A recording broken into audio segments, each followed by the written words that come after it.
This podcast and every other podcast that I make is supported by Patreon. Patrons actually also got last week's episode with some audio issues. I chose not to publish it publicly just because of those audio issues, but if you do want to check it out, you can watch it as part of the Charizard tier on Patreon. They also got a slightly longer version of this episode and get access to all of my podcasts in general, but most importantly are really the reason that I'm able to make these ad-free, very independent podcasts continue being made. So if you like the show and want to show us some support, check us out on patreon.com/Charanazar. But we're here.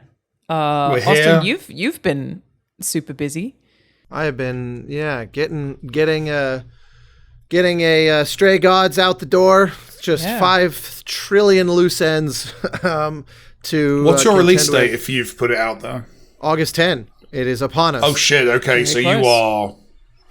you are at those last few annoying bugs then. Okay. Oh, that part theoretically should hopefully be kind of passed. We I would hope for console especially. Yeah. The cert process was already a little bit ago.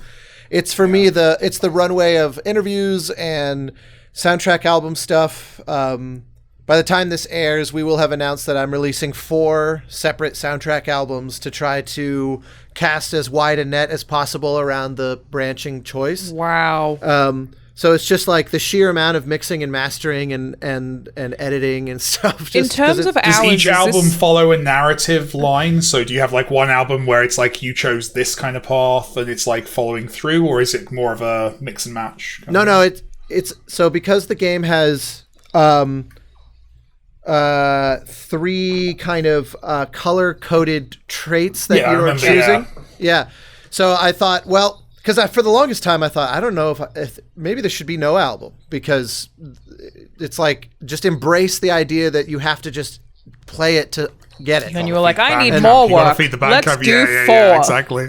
Well, because then it was like, well, I don't want to. My biggest fear was any album, no matter how much you try to put caveats on it, will kind of canonize whatever choices that album must comprise. And it's totally unfeasible to just release like everything, because it's like 6 hours of material, but they add up in thousands of permutations. So it's like, it's not even really a practical thing to do. It would be this unwieldy, totally unenjoyable kind of archive, which no one would bother with that.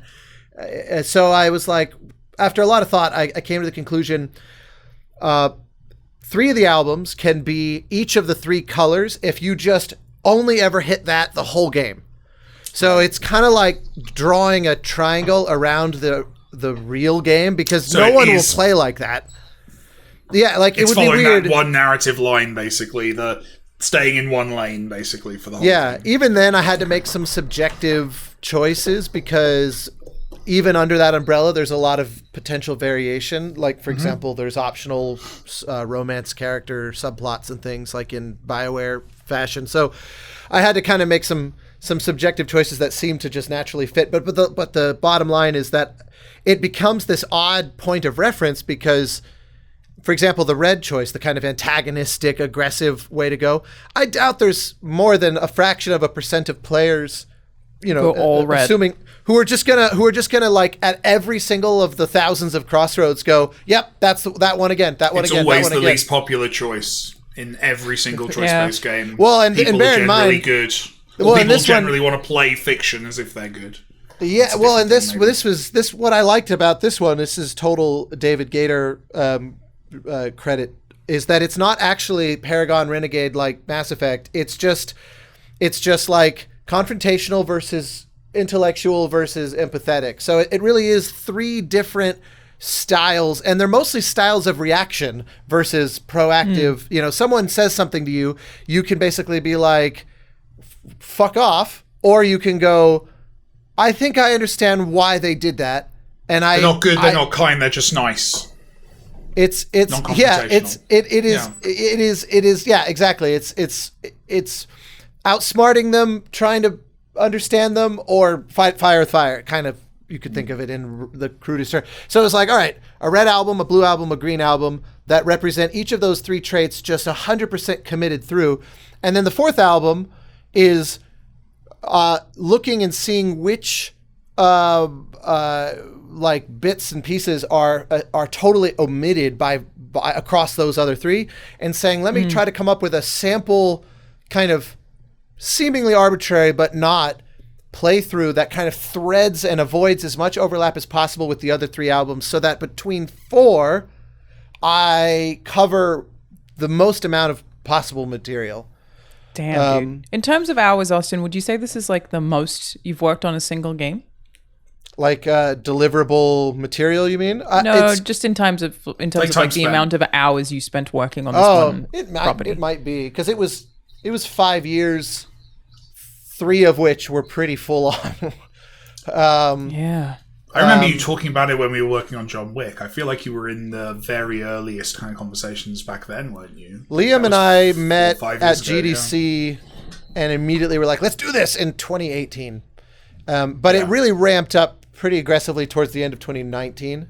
And then like 2021 was really high-speed songwriting. 2022 was our endless thousands of recording sessions with the cast members. There was like 90 sessions. Crazy. And was that largely individual? I never asked you that, or did you do it like in the same room? You did it individually. SAG COVID protocol. Literally, we couldn't even. Troy and I couldn't even be in the room in the booth. We had to over Zoom. Yeah, for a beautiful moment, I forgot about all that. Yeah, of course you. It was right at the tail end. I don't actually know where those rules stand now, because we were right at a point where it was starting to feel like those rules were kind of antiquated, because we were just so thoroughly over the hump of it, especially because we were still doing testing and there were still vaccine requirements and stuff, so it wasn't like they just people were flipped back off in the offices switch at the same time. So like, but like musician, like I would record with a 100-piece orchestra, but then not be allowed to be in the studio with a single engineer and a single actor, and so it was kind of like we were in a slightly mismatched place, but it was fine. It actually worked out really conveniently, because I was able to have the song open on my computer, which was really helpful to be able to have my setup and then have them on Zoom on one screen and like all the sheet music and all the other stuff on the other. And that actually turned out to be really, really helpful, that I would have had to sacrifice. So it served us well, because the sessions, as many as we booked, they were always high pressure, because there's just 50 billion things to get through. But how do you feel now that it's almost out? I'm excited. We released a single this week through Game Informer. It'll come out commercially tomorrow, like as of tomorrow, i.e. it'll be yesterday as of when this is published tomorrow. I think, assuming plus or minus, that people seem to like that, which is really nice. They technically could have heard it already, because it was part of our thing at the El Rey, but it's like a nice polished up version of the opening song that Laura and Ashley sing. And so every little kind of inkling. We've also done 2 demos on Steam, like part of the Summer Games Fest and the Ludo Narracon, where people actually could play it. Yeah, and like to me the test was when YouTube started to get populated with people going, here's the Pan song, every version, and it'd be an hour-long video, and I'd be like, that's not every version. But like, just to see that people even wanted to try to find everything is very much our hope, that like, if it's good enough that you would not just play through and go, okay, that was cool, but actually go, I wonder how different this really gets under certain conditions. That's the hope, so we'll see. I feel like I kind of feel similar to when we were sitting in that window after being essentially done, but still under like review embargo and not out yet, with Journey, where I was going, I have no idea if other people will like this, but I do think we more or less made the thing we set out to make. So it's like, if you like it, that makes us thrilled. If you don't, it's probably just a difference of taste and opinion, and that's all fair. But I'm not looking at it wincing, going, I just really hope people give it a shot, because it's a super compromised version of what we set out to make. You know, like sometimes that is the case, and you just hope that we've all shipped people both give it kinds a of games, right? Yeah, 100%. You just pray that it'll be we can get away mercifully. with this. We've definitely shipped games like that. Yeah, 100%. Yeah. So But we'll see. ultimately, You know, you're proud of it. it's when I see people's playthroughs and stuff, I'm as proud as my capped sort of capability to be proud is, because I just immediately go, boy, it would be like I found something in one of the edits. I won't say where it was, but there was one of the things that I was like, this is kind of a mistake that I realized somehow survived every step of the process in terms of some of the songwriting pathways. I found a thing that I realized is possible that I didn't think would be possible, and I don't want it to be possible. Like a thing a player could do. Wow. And I was like, damn it. And it was one of those that like I lost a considerable amount of sort of I burned considerable amount of energy fretting over that. But it's one of those where it's a rare instance of going, I don't know if this is actually a good thing, but I don't think there's really any other game you can quite compare it to. And that's a rare thing to actually be able to kind of feel reasonably confident in saying. You know, the other things you would compare it to are heavily hedged, caveat-filled comparisons, because, you know, it's just weird and unique, and that's fun. I feel like my perspective, and I think I'd said this to you before, is that Stray Gods. I guess, can we just give the synopsis for anyone who has no idea what this game is by any chance? How do you describe it, Austin? The sentence? It is the full title is Stray Gods, the role-playing musical. To try and really make clear, it is not an RPG, but it is a game that is almost like an extension of the idea of improv theater in a sense, kind of, where it is a thoroughly narrative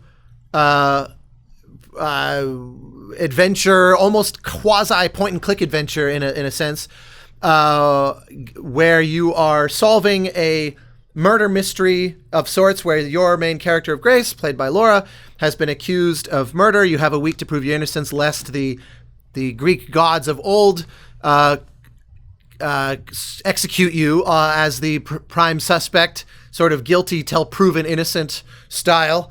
And the side effect of the muse from whom you got your powers is that you essentially can create musical numbers. They are diegetic, in-world musical numbers that the characters are very aware of, and from which the truth is gleaned. And so you are able to role-play a variety of sort of personality traits in order to navigate the different personality types of the Greek gods that you are engaging with. There's a messy, super slightly unique. yeah. Hopefully, yeah. I think so. The musical numbers aspect is really the part that sort of makes people go, huh. Yeah, and I feel like I think critics are going to love it, and I feel like people are going to be extremely impressed by this game in a way that isn't super common, in that what you've done is so unique and so seemingly difficult to execute. But it's also like, it seems like the kind of thing where people who don't like musicals or don't like this kind of choice-based game, which is totally a thing, you know, some people might not like the genre, I think will regardless be impressed by what the game has actually done.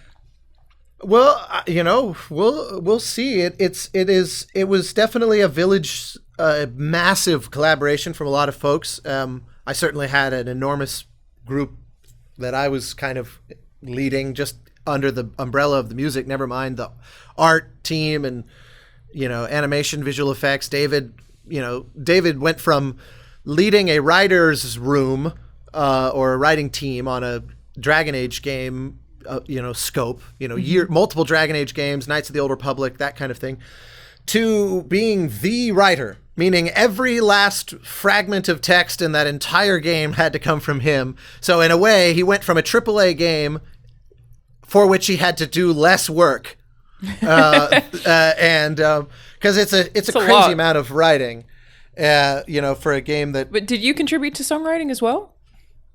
Oh yeah, no, Okay. I mean I wrote the overwhelming majority of the music in the game, and that which I don't. Sorry, I mean want to- songwriting as in lyrics. Lyricist. Oh no, that I claim no credit on. So the way it worked was, I'm not a lyricist as much as I wish I could. I sit at this intersection of very picky about lyrics, and therefore I kind of hold them to a higher standard than they seem to want to come out of me as. Interesting. And so I much prefer to collaborate with folks. And the guys from Australia, Tripod, I have worked with a bunch of times. We wrote songs together for Assassin's Creed and a bunch of other stuff. And so that was essentially one of the first calls that I made, was to bring them in and say, can you do this with me? And very immediately, rather than just me throwing music over the fence and they staple lyrics to it, which was kind of what I thought would be the case, because I was so embedded with the team that I thought, I don't know how it's going to be able to work any other way. They're just not privy to as much as I am. They're just not even able, I think, to commit that much amount of time to really be in long calls breaking down the narrative of the scenes and all that kind of stuff. So I just figured it would be a kind of one way. I'd shoot music their way, they'd add lyrics.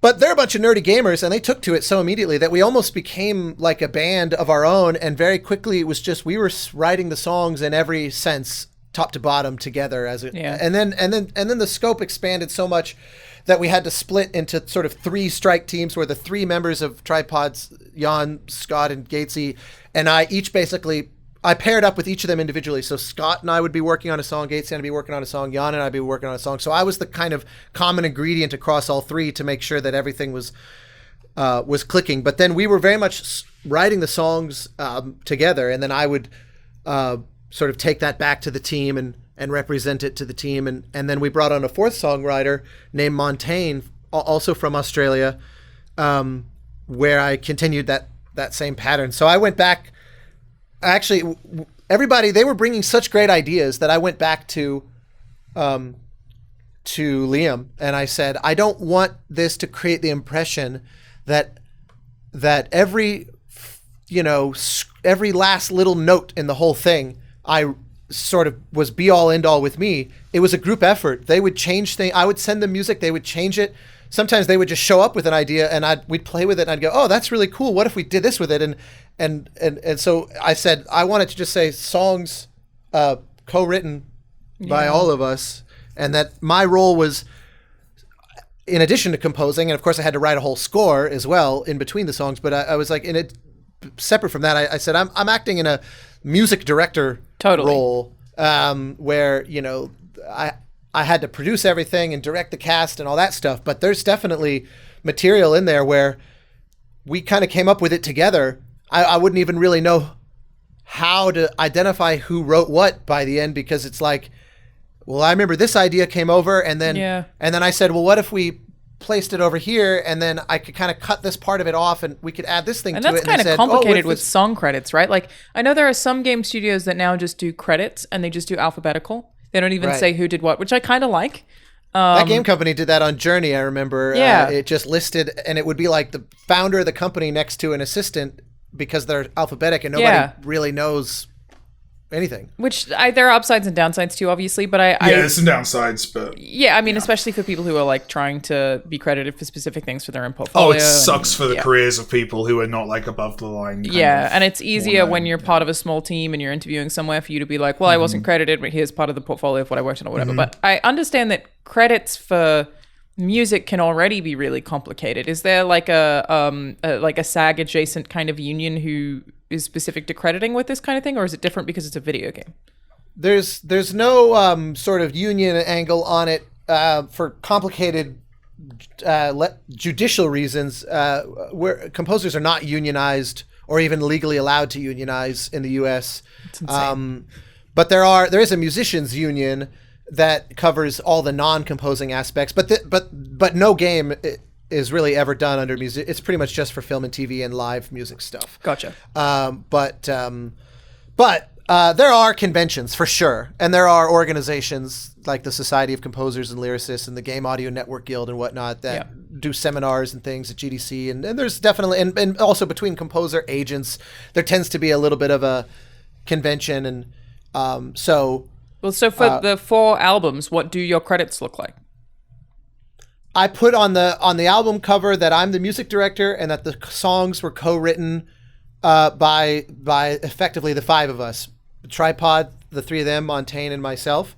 And then I brought in a friend. It like on Bandcamp is where I'm able to get super granular. Like on the Bandcamp page, when it eventually goes live, you'll see like a 50,000 line, 50. Yeah. Like it just gets really hyper specific because every single musician, we recorded orchestral aspects in Australia and in Nashville. There's a bunch of soloists. My friend Joris Hoekstetter he played all the drums on it, but he's also this amazing kind of pop music songwriter and producer. And because that's not my normal space, I brought him in as kind of a sounding board, and then eventually just said, I'm just going to credit you as a co-producer on the entire musical everything for this, because there would be so many times where I would be mixing something and you'd spend a whole day just on the drums, and I'd go, I'm not convinced that the kick sounds the way it would. And I'd send it to him, and he'd go, oh, here's what I think we could do. And he would come up with suggestions. And we just spent, a year and a half basically joined at the hip, where, the amount of work that he contributed was so massive that I was like, I need you to have a very high level credit on this thing to feel like I'm even approaching honoring how much it's benefited from your insights and thoughts and suggestions. There's so many times where I would go, I'm not quite sure. Like, okay, here's a perfect example. This is a really cool one. There's a scene where there's a showdown. This is one of the bits we did at the El Rey. There's a showdown between Grace and Persephone, Mary Elizabeth McGlynn's character, and Laura, where they're in like a nightclub, and one of the paths lets you potentially rally the people, the onlookers, into like a choir in the hopes that it would sort of overwhelm Persephone and make her back off. Like her whole audience of people sympathetic to her, if they switch sides to you, she'll kind of, relent. That's sort of the premise of one of the paths you could take. And so 1,000 years ago, they did a Fig campaign for this game, and there was like 100 people that, sort of, it was like, we will find a way for you to be like background singers in this somewhere. We hadn't written any of the music. We had no idea what that would mean, but we were always on the hunt while writing it to find those spots. So I said, what if there's a chunk of those singers we use in this scene as the crowd that sings with Grace? And so I went to our Fig people and said, okay, here are all the sections, and from their angle, it was probably super disorienting because it would be like, here's a fragment of a few seconds here, a few seconds there, and I would send them just like these totally isolated bits where they had no idea what was what, but of course in the game, it's like a whole choir coming to life, and it's super cool. And so I got all these vocals. Well, as you can imagine from crowdfunding, a kind of thing, half of these are people recording with a laptop or an iPhone and stuff, and you polish it up, you make it sound decent, but it never really felt like a crowd. Wait. A choir's not recorded. Okay, I guess usually they're recorded as a choir, literally choiring together. What you're saying you did is record them individually and then put them together as a choir? Yeah. Oh. I mean, just by virtue of it being the crowd-funded sort of gimmick. Does it sound different? It's just random people off the internet basically doing this. Yeah, it's The random, backers. The very respected, wonderful people who crowdfunded, but random. Oh, wait, it was your backers doing it.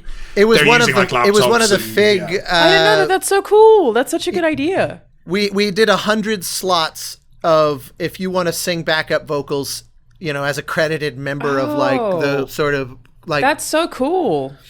It was really fun, and some of them were really into it, and some of them were really, really good. And then some were just kind of like hobbyist singers who were good enough, especially for a choir. Was anyone kind of terrible? mass. Did you have to cut anybody? There were a couple folks where, I helped them out a little. There were definitely some that benefited from technology a little bit, but auto-tuning. But the nice thing is when you're in mass, and also it's not meant to come across like a professional choir. Like something you would hear at Albert Hall. It's supposed to sing almost like when you hear people singing an anthem at a soccer match kind of thing, where you can very clearly tell what they're singing, but you're not holding it to the same bar. That was kind of what we were picturing, because the idea is she's rallying a crowd of random people at a club. That's the scene. So it would have felt funny if they were immaculately perfect.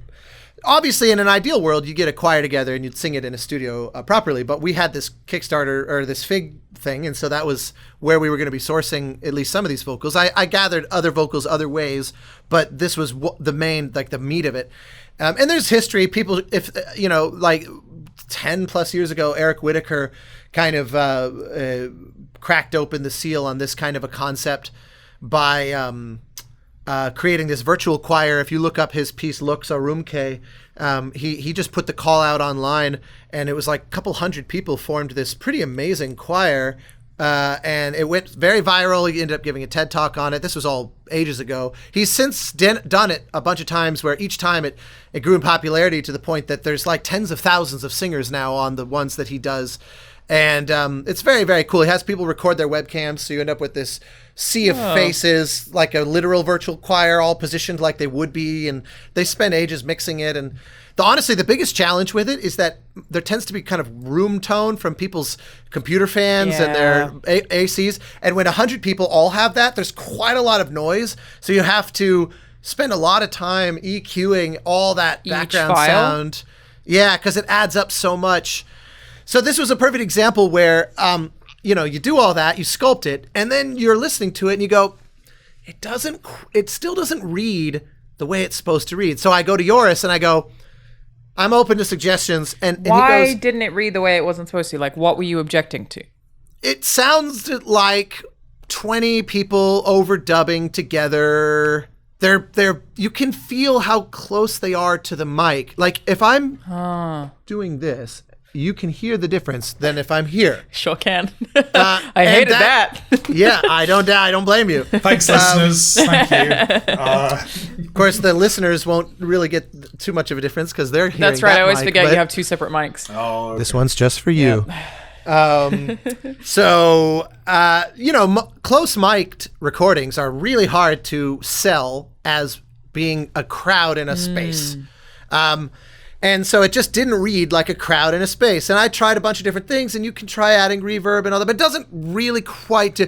And Joris had this brilliant idea where there's this great plugin called Morph, which is basically you load in two different sound sources, and it will algorithmically intermingle them, almost like if you have a jar and you're pouring in two different colored sand into it, and they become one amalgam that you can't really pull them apart anymore. It's not just layering two things. It's actually sort of mathematically combining them. And it's a really slick plugin. Then. A little bit of auto-tune there.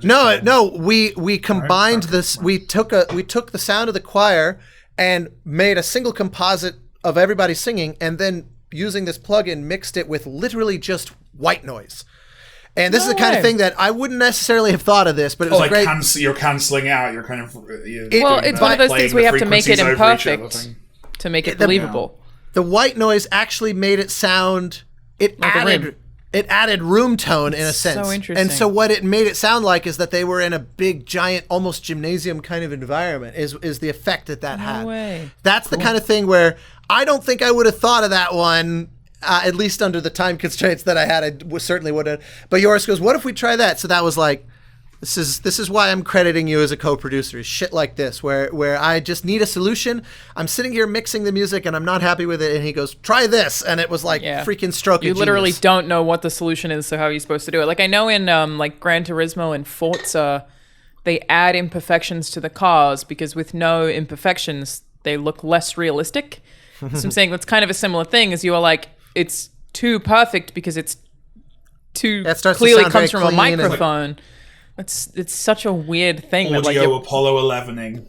Yeah, your brain. We call it Apollo just 11ing knows. at Bitterfield Games. Apollo 13ing, because Apollo 13, the movie, they had to make the Apollo 13 look so fucking filthy because it was CG. Because the real thing was too clean. Didn't look real. And doesn't look real. Wow. So you always have to do that. I don't think I ever heard that.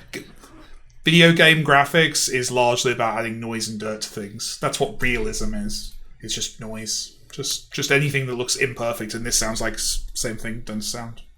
Yeah, it was. I didn't mean to monopolize. I thought it was just going to be a passing comment about why I've been so hard to pin down. No, I mean it's consistently That's interesting, right. and like Interesting. I know people are excited about it. I was going to ask you guys if you've seen Oppenheimer or Barbie.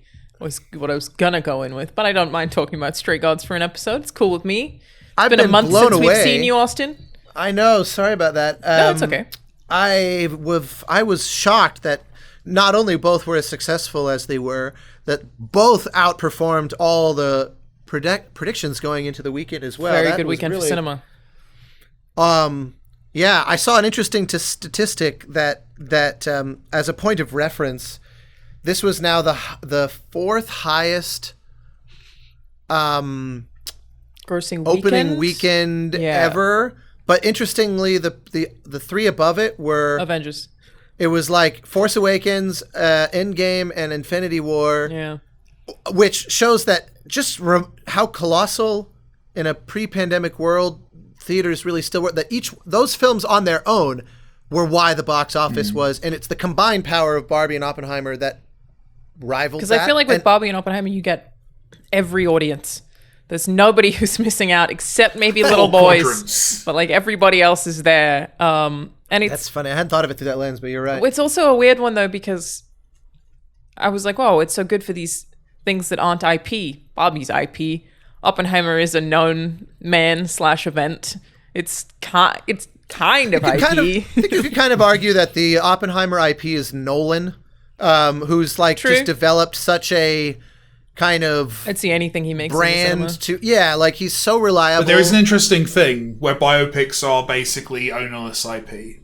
I mean, that makes except sense. for obviously the kind of the families. Like that there is a very noticeable uptick in biopics in this era of kind of everything's based on IP. If you think of most of the things that aren't immediately, it's like, oh no, but that was the story of Mark Zuckerberg's life, or that was like, it's always based on a book or a story. Yeah. Still, what was your thought on the two of them, Alanah? You watched both, right? So which is better and more culturally worthy? Who won? No, what do you think of them? They're so different. Yeah. I haven't put my review of Barbie up yet. I'll probably try and do that today now that I have a working PC. They're both very, very different. I liked Oppenheimer more than I liked Barbie, which is not necessarily the popular take. People are really split on it. I just had some issues with Barbie. I had some issues with Oppenheimer too, but I think less.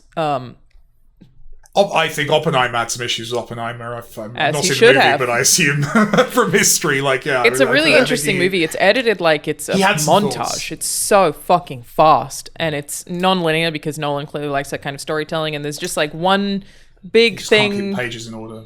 Yeah, but I don't mind that he does things out of order. But there's one big thing that I very much would have put at the end, that isn't at the end. So the last half hour of the movie is a little bit like anticlimactic. I've heard every critic dance around the exact same thing you're saying. Like, that's the thing that, and obviously I can guess at what that big thing might be in the movie, but like it's pretty big thing. It seems like everyone's kind of dancing around that as an interesting kind of pacing issue.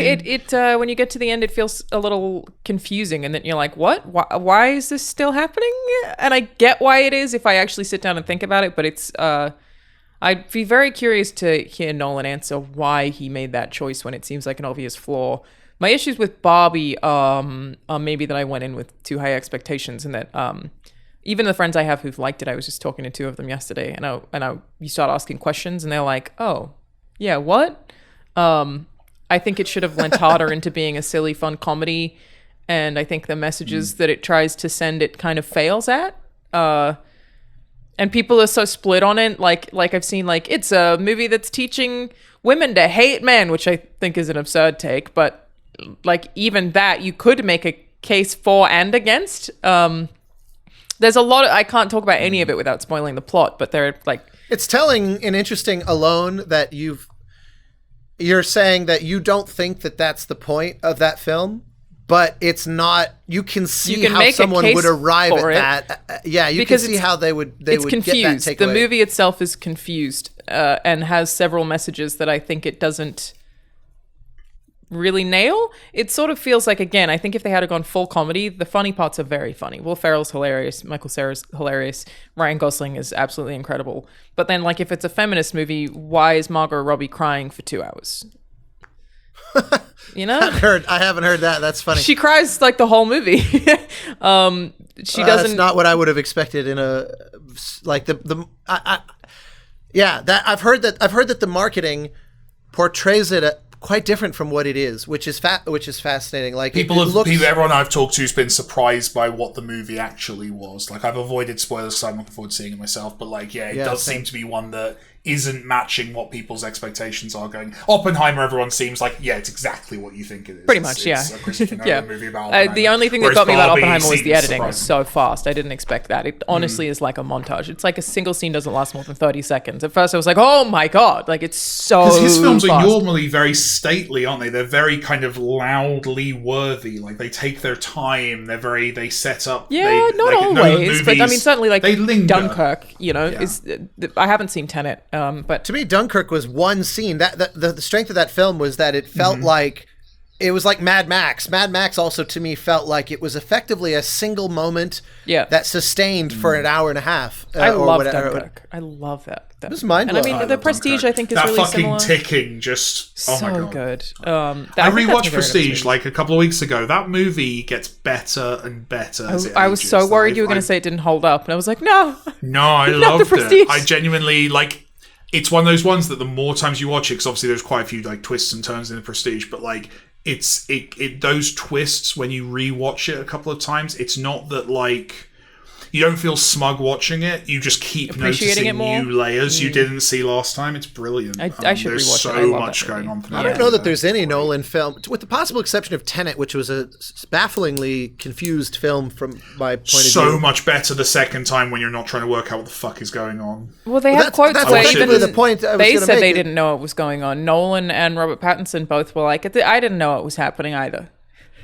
Like, It's the first time you watch that film, your brain is trying to like work out the narrative, and you can't. The second time I watched it, I genuinely loved it because I knew enough about what was going on that I could kind of just enjoy the performances and the well, that's like I vibes. watched Primer twice in a row. Primer, I still don't fucking understand. I've watched that film 3 or 4 times. I still don't get Primer. I managed to. I get get it for the Primer. first like 10 minutes, and then it falls off for me. I just don't get the hold dude who it, man. shows up and vomits. That one is still, there's YouTube explanations of it, but it's still, yeah, I did also watch an hour-long YouTube explanation of Primer, but I haven't seen Tenet. I think Rises actually is maybe the only Nolan film that I do think gets worse every time I watch it, which is I've only watched that unfortunate. once. I watched It's that. just- Oh, it's funny. Yeah.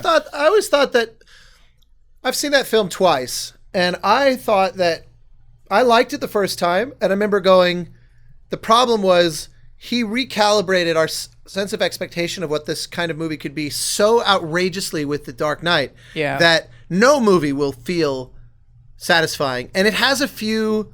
And they lost Heath Ledger, who was originally a big part of the script, and chose not to recast, which I think was the right call there. That was smart. That was the right choice. That was the right choice. And it has a few things that are, you know, maybe tad silly, but I always thought that movie was. I just said it's crime is that it's an above average but otherwise fundamentally normal superhero film. I didn't really feel like people are like, oh, that movie sucked, and I go, I don't think it sucked. No, I Plus, just think Nolan It has just didn't feel like he wanted to me, and I don't know if this is true. I assume it's not. It didn't feel like he wanted to be there. He didn't want to make it. Begins and Dark Knight, they feel like passion projects. I think all of his films feel like passion projects. That's why I enjoy them. Is it feels like someone who is making exactly what I want to make, and that film feels. Is that the case? He did not want to make it. Yeah, Feels he like was a movie you convinced. want to make. Yeah. and I think I agree. It's not. I don't think it's a bad movie. It's just maybe one of Nolan's worst, but like that's still like Possibly. it's a pretty good catalog you've like got, saying bud. one Go of back and watch Spielberg's Insomnia Yeah.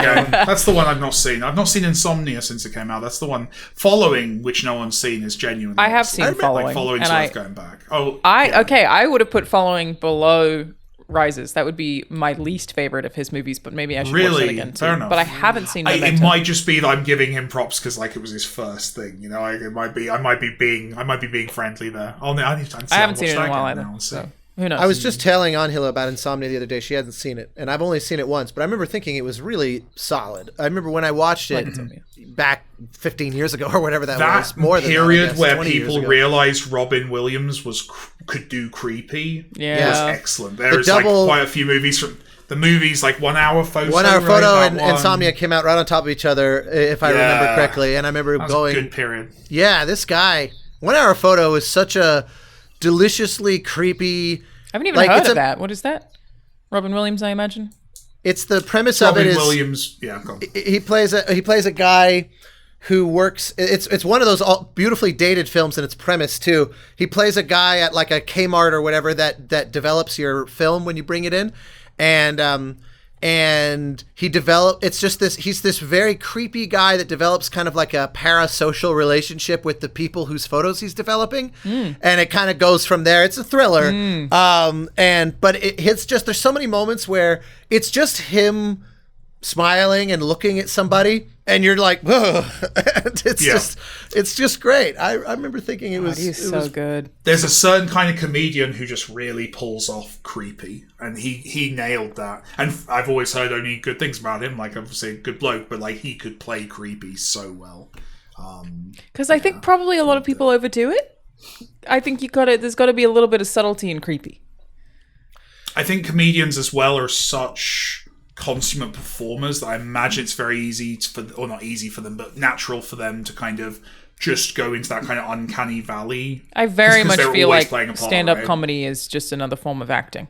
You're still for sure 100% the one that they don't turn off. They have to improvise. They have to keep going with it. Like I don't know. Like there's like, I think of like Joe Pasquale, who was a British comedian when I was a kid, who always spoke in like a squeaky voice. Like every time he was talking like that on television. And I remember as a kid like asking my dad like, why is his voice like that? And my dad having to explain to me, his voice isn't like that. That's just how he talks on television. Because this guy never dropped the act. It was always his persona. And I've seen interviews with him. Like I guess it's similar to what's his name, Iago from Aladdin, the American comedian from Aladdin.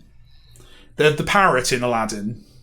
What's his name? Died recently. Got nothing. Yeah, crap. Yeah, No it's driving. I can't believe I don't have it off the top of my head. But again, like a silly voiced comedian, but like that's definitely not how that guy probably talks in his private life. But that kind of commitment to it. That's what I'm saying, Alanah. Is you're right. It's acting, but it's acting. Gilbert Gottfried. You have to make your entire Gilbert Gottfried. You have to keep that performance going all the time. So I can imagine. I remember it's actually, I think it might be a Joss Whedon quote, which is a shame because Joss Whedon, but I remember reading an interview with him when I was starting to like have to cast actors for things, which was basically, if you can get a comedian, they're a good actor. Just by default, think so. You'll get your hit rate with comedians for acting, and that's why a lot of my games are comedians in most of the roles, because comedians are reliable like Ricky actors. Gervais is definitely a good actor. And in the Office, like I don't think he had any prior acting experience. And he'd been in a couple of like comedy sketch shows and stuff in the UK, but no, not like his anywhere performance, near that level. As insufferable as that character is amazing. Like it's he's precisely so good. because of his performance that the character is so insufferable. That the show works. Exactly, he's achieving that. Yeah. That's the success. No, the level of discomfort that show inspires is truly like stratospheric. I've heard a lot of Americans hate the UK Office because it's too real for us. Some of the cringe comedy, I think, like bothers them. Like a lot of Americans don't like the discomfort in it or something. I think I was reading an article about it where it's I don't doubt that it's too uncomfortable. Well, American Office is more conventional as well, isn't it? Yeah. But that's a bit more sitcom-y. And it's more uplifting. Exactly. The uplifting is a good word. I was searching for Michael Scott is more redeemable than David Brent. Michael Scott has all the cringe, but he's so lovable that Americans want to laugh with characters. British people like to laugh at characters. British comedy is mean, and British humor is mean. Like I've got several American friends that I've had to learn not to talk to the way I would talk to British friends, just because British people just are constantly mean to each other, right? Just so you're mean not an to asshole. each other. And I've had Americans. I've had American friends. I've had American friends genuinely like come up to me like privately and be like, "Do you not like me? Are you like?" I'm like, "No, I'm being cruel to you because I love you." Like that's what that is. And he hits me because he loves me. That's the Mike Bithell story. Is that it's certainly the British humour story. Alanah, back me up here. That is also the Australian approach, right? It's 100% true. Your real friends are the people who call you who are the meanest to you. Horrible names. Yeah, 100%. And it's a weird adjustment for the US. I have a hard time. I fully buy that on a cultural level, but you're such a softie, Mike, that I think you might be the gentlest version of that British archetype of any Brit. Because I don't talk to you the way I talk to my British friends. Yeah, I hate you, Aston. That's what it is. No, but like genuinely, I'm saying you pull your punches all the time. Like you, 100%. Yeah, I'm you have Spider-Man. no malice in your.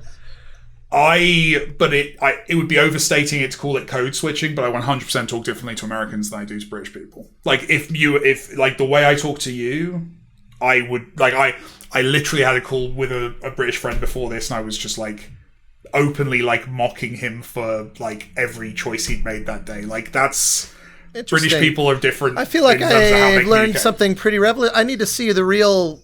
authentic sort of like homegrown Mike. Because you'd think I was an asshole, and that's the thing. Cry. It's like there is a difference. It's totally a thing. But like, I'm gonna develop an entire like Mrs. Doubtfire persona. I'm gonna reintroduce myself to you. We're back to Robin Williams. That's you don't seamless. know who I am. Just and I'm gonna, all right. Yeah. Yep. The way I talk to my mom, I remember an American friend overheard and was like, "You talk to your mother that way?" And I'm like, "Yeah, because it's funny." Yeah. Like I'll call her names because it's funny, whereas American mothers would take it very seriously and be very upset about it or whatever. Yeah, I don't know. Slipped a couple of times and like sent a text to like an American friend in like a British tone, and they've then just like blanked me for a couple of days. Like genuinely, like I've fucked up. Like I've upset people with. Well, with for the British record, jokes. I think I would be pretty receptive to it because I've always loved British humor, and I've understood why fellow Americans are put off by it. But to me, the just sort of unfathomable pain of awkward silences where things are just left utterly unresolved, I've always found absolutely hilarious, and I've never been afraid to instill that into social moments. I actually do think I'm pretty mean to you, Austin. I would say I'm probably I'm pretty mean really to you. Just hate both of you. No, that means I like you. That's how it works. Like I would say that I'm pretty normal to you, where there are a lot of American friends that you have to be overly polite to, or you can't make fun of them because they'll actually get upset. I made a joke so. once. Like you hear yourself saying some of these things, and you're like, "It's reasonable that they would think I was being a dick in this situation." Totally, like, I get it. Yeah, I get it. I made a joke once on a panel where somebody joined, and it was just like I didn't mean anything, but I said something that was like, "You think this guy's important?" And he was very upset afterwards, and I was like, the only way I ever would have said that is if I did think you were important, and I was making a reference to that, but I like really offended him, and I was like, I'm so sorry. Again, I wouldn't have said it if I didn't think it. Just a joke, but I was like, got it. Okay, can't do that. Understood. It's when people hear it as well. Like I've had it before. I'm gonna obfuscate a lot of this so that it's not traceable. But like I've had it where like I've been in a meeting with like American partners and British partners, like on a work basis. And then after the meeting, they've been like, do you two British guys like fucking hate each other? Like you were just constantly undermining each other in that meeting. It's like, oh no, we go way back. We've known each other a decade. Like that's fine. It's just it's a different thing. It is. Maybe my resilience to that, maybe the American sort of natural predisposition to be off-put by that is counteracted by the fact that I grew up around fair bits of Jewish gallows humor, which I think there's a lot of crossover. Yeah, has a fair bit of like, there's nothing that is off the table. I mean, it's like you think of Schindler's List, where there's the people in the fucking camps telling jokes, and it's like a very classic snapshot of Jewish culture. And I've never, my family's Jewish. I've never particularly identified as Jewish, but you grow up around, culturally, yeah. Like when you meet people who were in the Holocaust telling jokes about it, at that point you go, literally everything is fair. I don't think anything, if that person there's no line to cross. There's no line left to cross. Yeah, I feel like that person just blessed everything that exists by, like with their stamp of sort. And that's not to say there aren't things in horribly bad taste, but it's like, at least in your own life, pretty much I'll laugh at anything that I would do, or and it's pretty hard to get under my skin, especially if I know you're coming from a good place. There's a very big difference in the jokes that you make to your friends and the jokes you make on social media too. I think like you can say things if you know the audience. Yeah, I don't make jokes on social media. That's the trick. That's the thing. Like where you go, but I get in trouble a lot too. I've seen stand up. It's not worth it. I've gone to just boatloads of stand up. And they there's also just something about when you like I can appreciate when comedians get incredibly irritated when the audience will turn on them, because it's like, you came here for this. Yeah. Like, it's one thing to not laugh. It's another to then go, to cross over into trying to shut somebody down. Now, it's a totally different thing on social media where you haven't cultivated the audience around you the way you bought tickets to a show. That's a different environment completely. Now it's just the wide open world, and you're theoretically everyone on the planet could read it. And so it's also context clues, right? Like, I've found the only times I've ever gotten in trouble on Twitter, I don't get in. If I make a joke on Twitter that's going to get me in trouble, I don't get in trouble for the first 12 hours, because the only people reading in the first 12 hours are people who already follow me or in really circles or aware of me. It's always 3 days later from some account that I've never it's in the quote tweets before. Yeah. It's in the quote tweets. It's always that one step removed, because context clues, right? When your mate makes a joke, you have the full context of who that person is, and you can kind of judge them accordingly. But it's always that kind of much later, which is why I wouldn't want to be a stand-up comic, because that's all you're doing is talking to strangers. But the bravery, intensively scary. Angela has really gotten into it. Alanah, you've done. I have, yeah. You've done on stage. Yeah. It was really fun, and in that context, still very easy, because it was at a Rooster Teeth event, and thus was a bunch of Rooster Teeth fans. So like, they have context. Sympathetic crowd. Yeah, and they really want us to have a good time. They're rooting for you inherently. Yeah. But I also I found it very fun. Like, it was. When was this? I've never seen you do that. I think it's on Kind of Funny's YouTube channel, maybe. They broke it out. I think that's where I saw it. Was like they did like a little doc, because Nick Scarpino did the same thing, right? And it was 5 minutes each, so it was just a 5-minute thing, and I just used a bunch of jokes that I had made in other places and made a story out of it, really. It was really fun. I would do it again, but I would be so interested to do it to a crowd who doesn't know who I am, because there's also a bunch of biases that, like, if you do stand up to an audience who doesn't know you, being a girl with blonde hair is going to inform something, and then like what you say and how you sound out of that, it's anything, like you have glasses and curly hair, they're going to make some sort of, both of you kind of, they're going to make some sort of assumption based on that. So I think the minute you walk out, the context is super different. I don't know how it would go. Did you write? I assume this was material you. I wrote it backstage. And you had thought about. This wasn't off the cuff. No, I wrote it backstage maybe an hour before we went up, because I knew what I was gonna do. Again, it was just based on like previous bits, as most stand-up is, I think, that I just kind of put together.